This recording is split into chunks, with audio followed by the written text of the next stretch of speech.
Initial warning wasn't the loud outburst, but the quiet conversation on Thanksgiving morning at 9:42 a.m. My mother, already feeling the effects of her holiday drinks, pulled my sister Janice into the laundry room as if it were a secret interrogation site. I was outside on the porch holding an unlit cigar, just needing something to distract me from my own thoughts. Inside, the house was filled with the sense of roasted turkey and a sense of entitlement. My Uncle Mitch's old recliner groaned under his weight as he reached for his 5th serving of stuffing. Meanwhile, the twins were attempting to jam Legos into the DVD player again, a classic scene of family dysfunction. Then I overheard my mother's hushed voice, the laundry room door. He's hiding something. Janice? She explained she'd seen an email to an accountant on my laptop when she borrowed it to print a pie recipe. The email mentioned millions. Millions. Janice, your brother has money. Janice's voice, small and whiny, replied. So, as his sister, you're owed.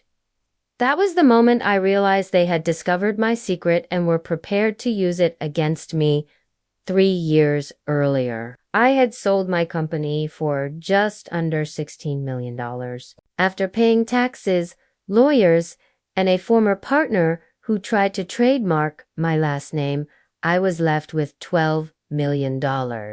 Since then, I've chosen to live a low-key life, not out of humility, but to remain unnoticed. My house looks like a retired dentist's, and my car is a decade-old Toyota that smells of coffee and dog hair. I don't wear designer clothes or take lavish vacations. But apparently, one mistakenly sent email was all it took to set off my family's greed.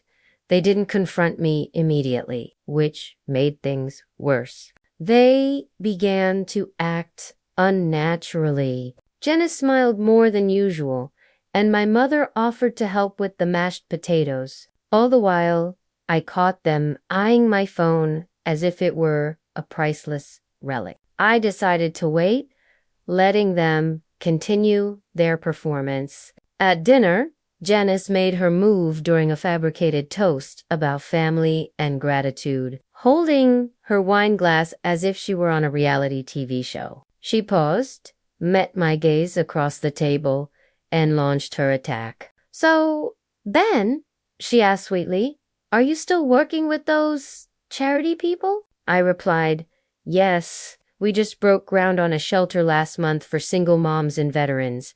My mother laughed, but it was a cold laugh that reeked of gin and manipulation. That's nice, she said, but maybe it's time to start taking care of your real family. Real family, I asked. Do you mean you? Or the Legos in the DVD player? That's when she lost her composure, dropping her fork with a clatter that signaled the start of the argument. You know what I mean? Benjamin, my mother snapped, using my full name. You have millions while your sister is struggling to pay rent in a moldy duplex with a depressed cat. Janice added, like a backup singer on a revenge tour. I'm just saying if I had that money, I'd share. You have no kids, no bills. You live alone in that weird little house, like a tech goblin? The room fell silent. Even Uncle Mitch stopped eating. I took a slow sip of my wine, letting the moment hang in the air. Is that what this dinner is about? I finally asked. You found a number you didn't earn and decided you're owed a piece. My mother retorted, no, we're saying your family deserves a piece. Janice deserves a fresh start. You could change her life. She's had 6 fresh starts, I replied. 2 marriages, a massage candle, and a guinea pig Instagram account. I thought that would end it. But then Janice stood up and pulled a thick, official-looking envelope from her purse. She slid it across the table like a mob boss. Inside was a legal request for a $3.5 million family gift redistribution. "You're asking me for $3.5 million at Thanksgiving?" I asked. My mother nodded, completely serious. "We thought you'd do the right thing." I looked at them and simply smiled, saying nothing. The real check that would turn their world upside down was already in my jacket pocket, intended for someone they would never suspect. The envelope sat on the table like an ugly centerpiece. Janice stood smugly, hands folded like a flight attendant, waiting for me to comply. My mother watched me with a mix of triumph and maternal threat, as if she expected me to burst into grateful tears. I tapped the thick, lawyer-drafted envelope with my finger. "You really thought I'd sign this?" I asked, my voice steady. Janice smirked. "It's not about thinking. It's about knowing you're not the kind of guy who lets his sister rot in debt." "You're not rotting in debt," I said. "You're just addicted to being rescued. And I stopped being your lifeguard when you swam out to sea with a margarita and a DUI. She didn't flinch. She just shrugged, as if I were being overly dramatic. That's when my mother played her final card. "You know what your father would have wanted," she said, her voice trembling. "He would have told you to do the Christian thing, to take care of your family before strangers." I blinked.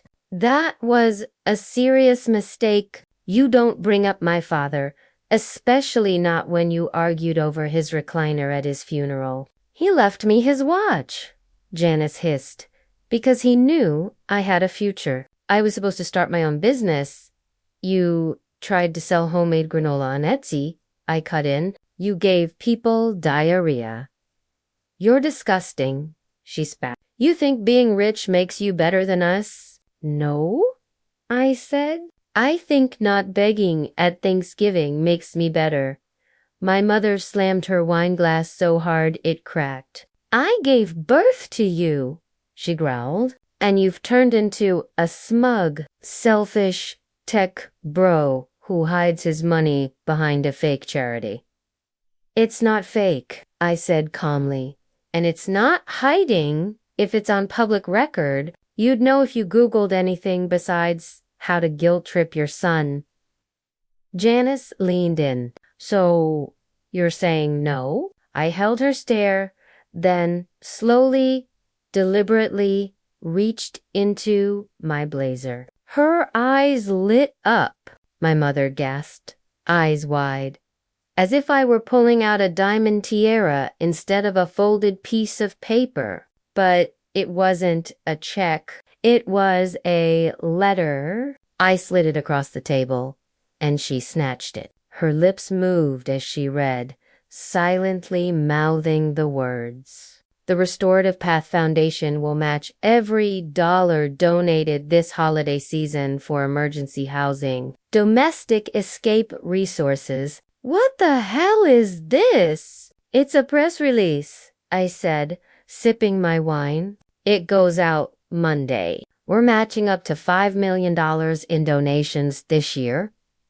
To strangers, my mother howled, drug addicts and hookers and other people's children, to people who don't threaten me at the dinner table while hiding a payment request in their clutch. I said. Janice looked ready to explode. "You're choosing them over us." "No," I said. "I'm choosing me. And I'm choosing not to participate in this sick rerun where you two try to mug me in the name of family." I took my jacket, and turned to leave. "Where the hell are you going?" my mother snapped. At the door, I paused, pulled a blank, signed check from my other pocket, and tossed it on the table. "If you want money so badly," I said, "you can apply online like everyone else. Just be honest, especially about your income, assets, and moral decay." Then I walked out. They hadn't reached rock bottom yet. That part was coming, and it had nothing to do with the check. I didn't go home immediately. I parked outside a Waffle House with a view of the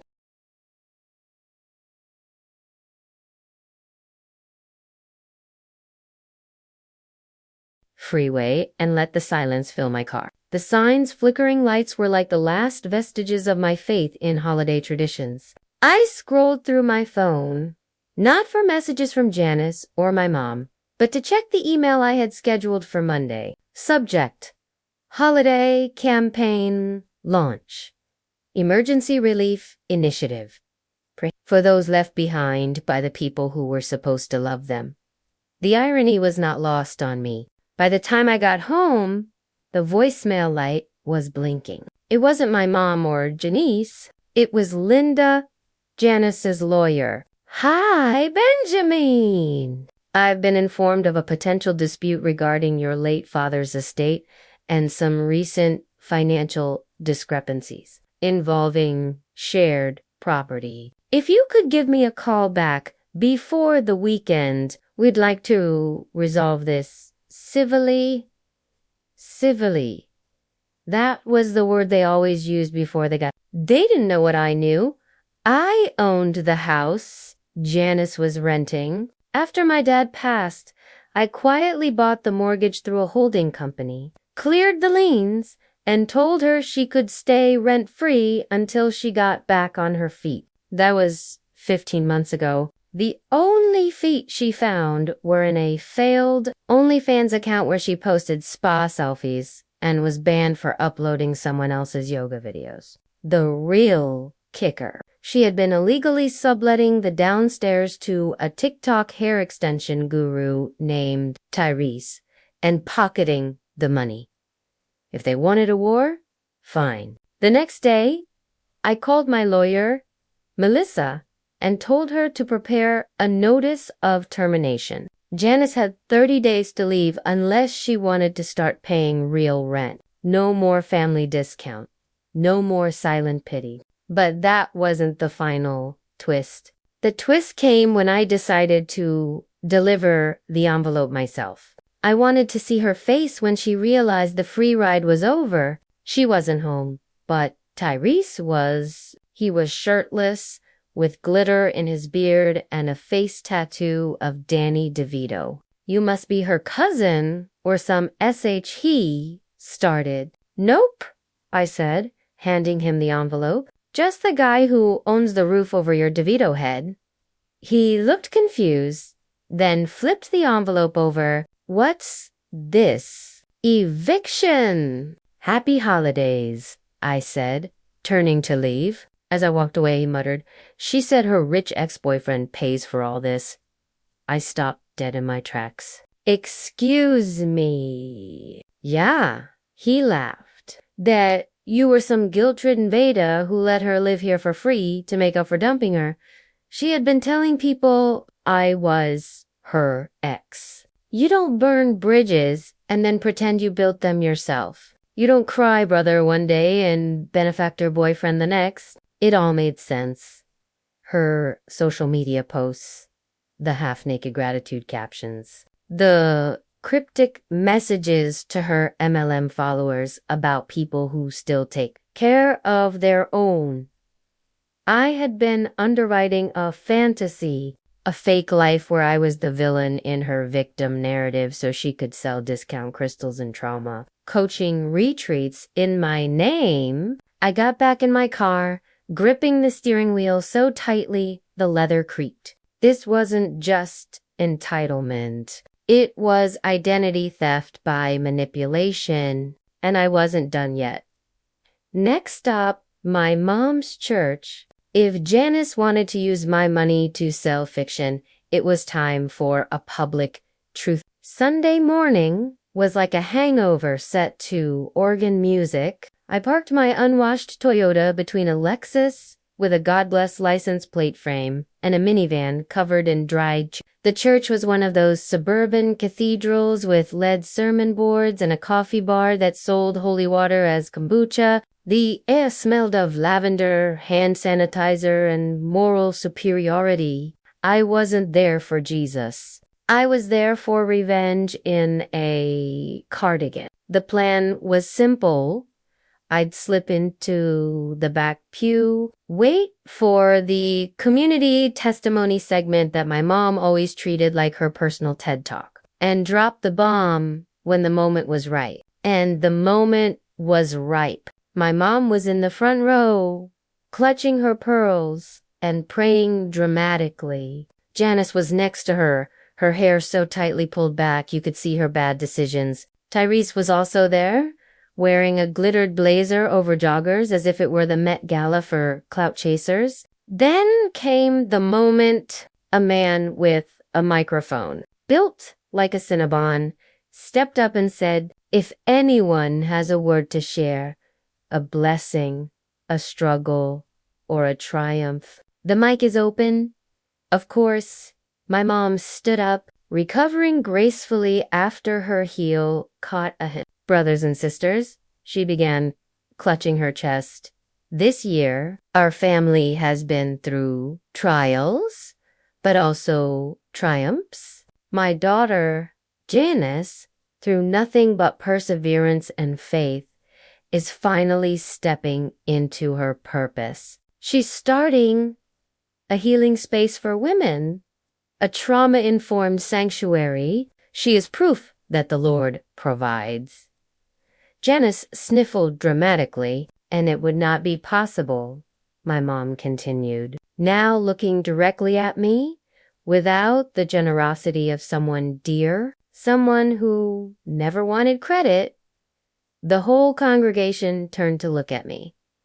I stood up slowly and walked to the front. My mom gave me a tight smile, a dare. I took the mic. "That's true," I said. "I did give something this year. I gave my sister and mother the opportunity to show who they really are."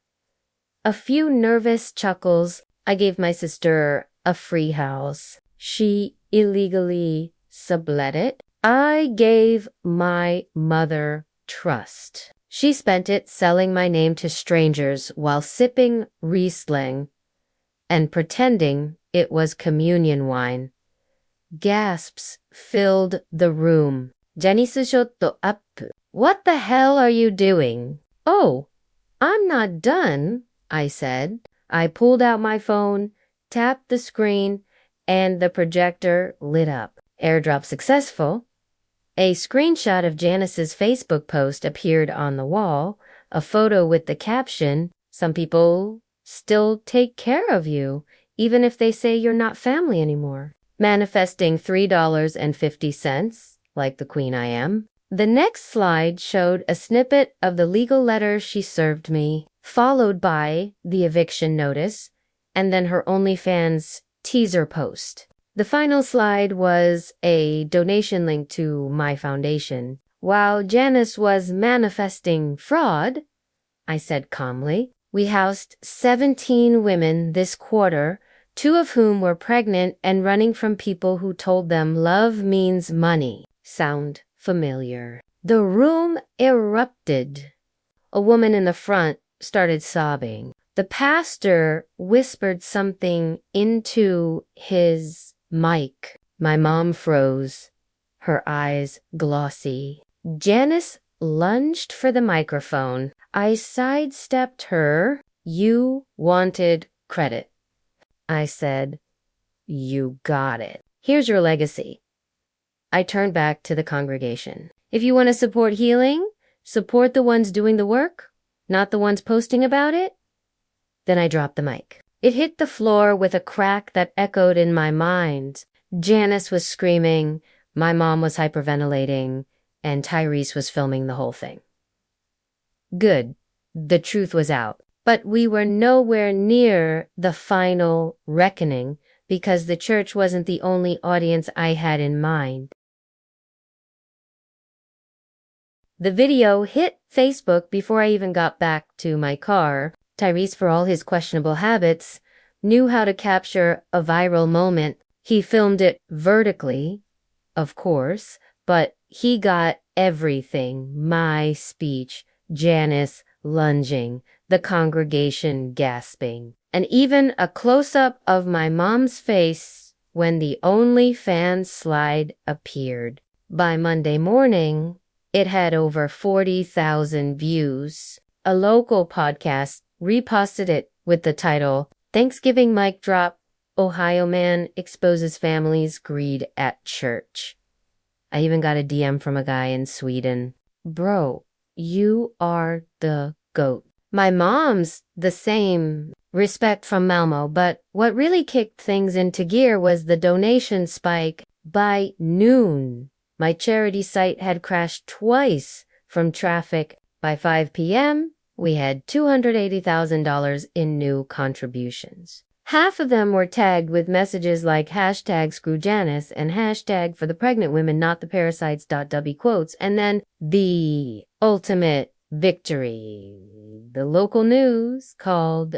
They wanted an interview, not just about the viral clip, but about the Restorative Path Foundation, about how a quiet guy with a strange little house had built one of the fastest growing independent housing initiatives in the Midwest. I said yes. I wore a suit, got a haircut, and didn't mention Janice by name. I just said, sometimes the people closest to you teach you the hardest lessons.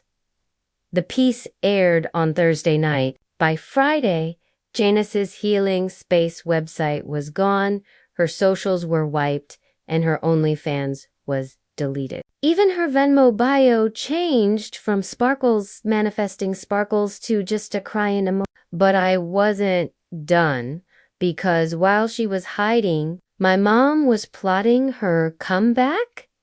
She called late Friday with that soft, syrupy voice she used when she wanted something. I think we need to talk, she said. This has all gotten out of hand.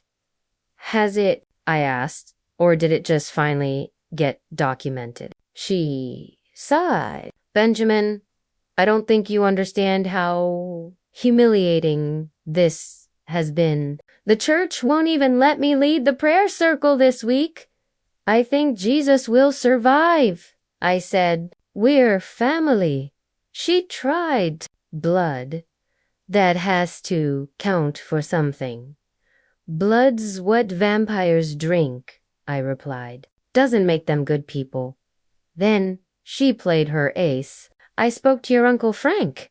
He's disappointed. He says you've always been a little cold. I said, you mean Uncle Frank, the serial cheater who got banned from Dave & Buster's for slapping a teenager. That Uncle Frank. She went quiet, so I dropped the hammer. I'm giving a second interview next week, I said. National network this time. We're doing a whole segment on how families weaponize guilt to steal from their own. If you want me to leave names out, I suggest you stop dialing mine.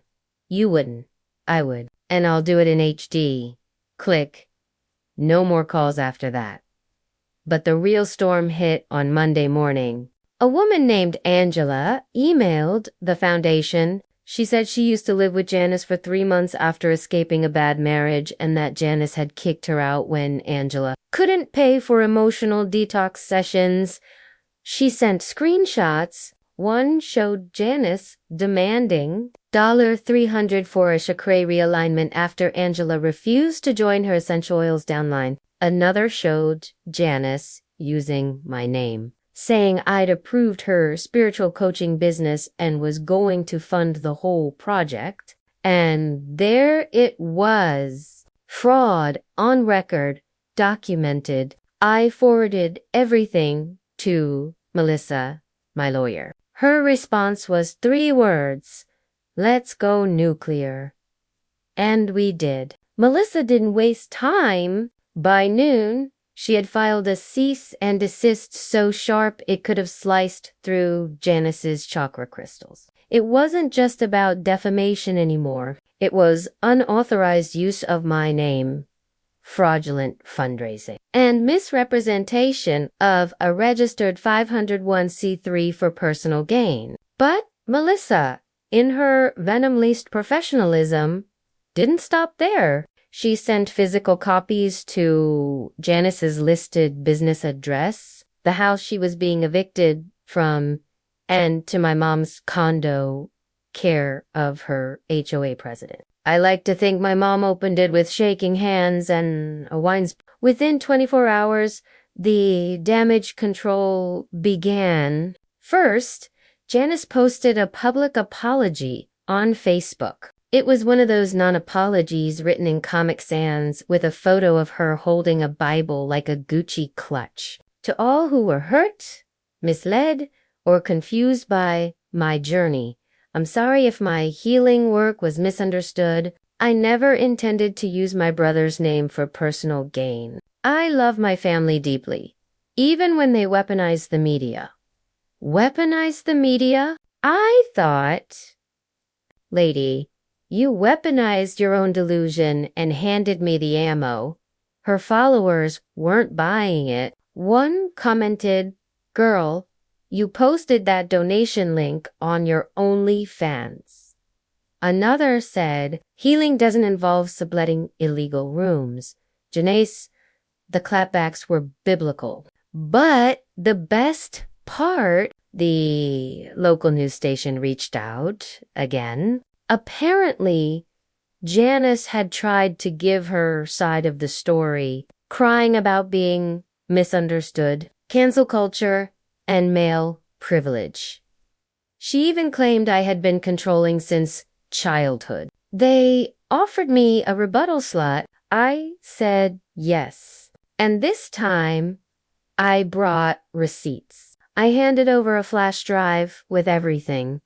The Facebook posts, the eviction paperwork, the cease and desist, the OnlyFans screenshots, and, most importantly, a video testimonial from Angela, the single mom Janice had kicked out. Angela, face to camera, laid it all out. Janice said Ben was funding her, that she was his business partner. I gave her my last $50 for a trauma clearing session, and all she did was rub sage over my head while talking about how my poor aura was blocking her abundance. I slept in my car that night.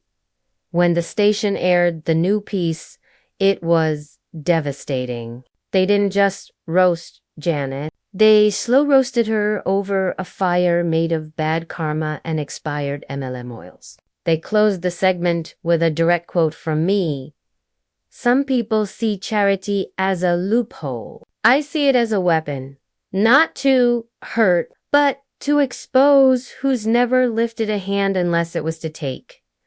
After that, the dominoes fell. Her PayPal got frozen. Zella shut her down. Venmo sent her a notice about compliance violations. Even GoFundMe refunded donors from her failed wellness barn project. But it gets better, because while Janice was watching her fake empire crumble from the inside of a TJ Maxx clearance aisle, something arrived in her mailbox. A letter from the Restorative Path Foundation. Not from me, but from our new Director of Outreach, Angela. That's right. I hired her. Full-time, benefits, salary, purpose. The letter was a formal invitation to attend our next community open house. The title of the event, What Real Healing Looks Like. Her name was on the guest list under volunteer waitlist. She never RSVP'd, but we saved her a seat next to the projector and under the spotlight. Because redemption isn't something you steal with fake tears and yoga quotes. You earn it one exposed fraud at a time. And trust me, I wasn't quite done exposing her yet. The last time Janice tried to call me, she left a voicemail that sounded like a spoken word breakdown. "You've ruined my life, Ben. You've taken everything. I can't walk into Trader Joe's without someone whispering, A woman in the self-checkout line called me the chakra scammer. Do you even care? Did I care? I replayed that message with a bourbon in hand and the Tyrese remix of it playing on a loop in the background. Yes, Tyrese had turned her voicemail into a viral audio trend. Can't heal my aura if you wrecked my Subaru was trending in 3 states. But her humiliation was just a symptom. The real rot was still there. The lie she built was wide, deep, and registered. Melissa called me that Monday with a tone I hadn't heard before. Something colder than legal rage. Ben, she said, we found it. The paper trail. Turns out Janice had filed a DBA doing business as under the name Restorative Path Wellness Institute. It was close enough to my foundation that donors, grant writers, and even a school board thought she was affiliated with us. She had already applied for 3 months, submitted a bid for a city-led wellness expo, and booked a speaking gig under our branding. All of it happened after she found out about the money. She hadn't just tried to cash in. She tried to be me. So I gave the green light to the nuke. Melissa drafted a federal complaint for trademark infringement, wire fraud, and misrepresentation of a tax-exempt entity. Then I made the call, not to Janice, but to the school district where she had applied to be a youth resilience coach. I emailed them a full PDF packet, her fake branding, screenshots of the donation grip, her OnlyFans link with the caption Divine Feminine with a dash of felony, and the full Sasandizist letter from months back. Within 24 hours, they emailed back, "Thank you for your diligence. Miss Janice L. has been removed from the finalist pool and blacklisted from future consideration. I posted nothing about it publicly, but Tyrese did, because Janice had told him she got the job. He had even filmed her doing her hair in the bathroom, saying, manifesting that school contract. Babe, when the video came out and she had to comment, it didn't align with my spirit path. The comments section rioted. And while she was getting roasted in comment threads, Melissa dropped the last hammer. We filed a formal fraud report with the state attorney general's office. Janice was now under investigation for charitable misrepresentation. I wasn't gloating. I was clearing the infestation. Because here's what no one understood about me. I'm not nice. I'm quiet. There's a difference. And when quiet people get pushed past the edge, we don't scream. We document. We calculate. And then we detonate. Janice wanted a piece of my success. She got one. It just came with a court date, a subpoena, and a letter from the IRS asking if chakra energy refunds counted as taxable income. Spoiler, they do.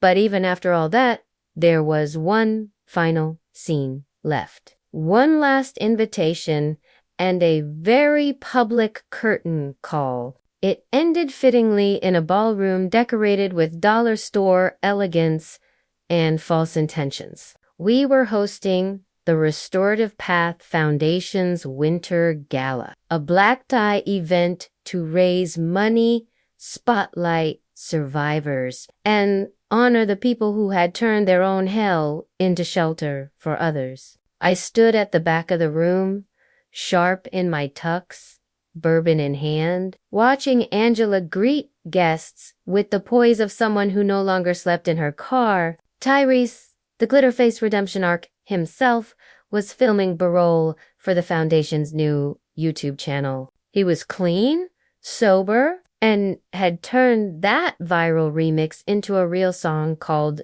Boundaries Over Blood. About 200 people filled the space. Donors, press, volunteers, the people we helped, and the people who helped them. But at table 9 was the wild card. Janice, yes, I invited her not out of pity, but strategy. When the fraud charges started sticking and her bank accounts froze, she had reached out through a third party. I just want to apologize, maybe make amends, maybe speak at one of your events. I said, sure, because if she wanted to be seen, I would give her a stage. I saved her a seat, printed her name in gold ink, and placed a copy of the evening's program in front of her plate. Highlighted in yellow was the 8:15 p.m. speech slot, a personal testimony of accountability. She thought it was hers. But when the lights dimmed and the MC took the stage, a different name was called, Angela. Janice blinked, confused, and glanced around. Angela stepped up to the mic, dressed in a navy blue pantsuit that screamed competent. She paused to take in the weight of the moment. 2 years ago, she began, I was homeless, betrayed, and blamed for my own suffering. I gave my last dollars to a woman who claimed she could clear my trauma if I just believed in her abundance. Model. Janice froze, her eyes locked on the stage. I found healing, Angela continued, not from a chakra bath or a pyramid scheme, but from a foundation run by someone who didn't ask me to pay for work. Someone who said, you deserve help. No receipt required. Applause started. Janice stood up and walked toward the back. I stepped into her path. Leaving already? I asked. We haven't even served dessert. You set me up, she hissed. No, I said. You set yourself up. I just brought the receipts. She tried to push past me. I didn't move. You asked to speak tonight, I said. So I gave you a voice. It just came from someone you tried to erase. Her lip quivered. You really think this makes you the good guy? I don't care, I said. I'm not the good guy. I'm the one who learned the cost of silence. And tonight, I paid in full. She left without looking back. Tyrese caught it on film. He didn't post it. He didn't need to. The next day, the gala broke our donation record with over $900,000. Angela was offered a board seat. The foundation was invited to partner with 3 new shelters. And Janice filed for bankruptcy 2 weeks later. My mom moved to Florida shortly after. Something about fresh starts and real family. She sent me a birthday card with no return address and a $5 Starbucks gift card inside. I donated it to the shelter staff break room. I still live in the same house and drive the same Toyota. But now there's a framed quote by the door next to my father's watch. Family isn't who shares your blood. It's who doesn't ask for it. And every time someone knocks asking for help, not a handout, I open that door wide because I know the difference now between a taker in pearls and a survivor in work boots.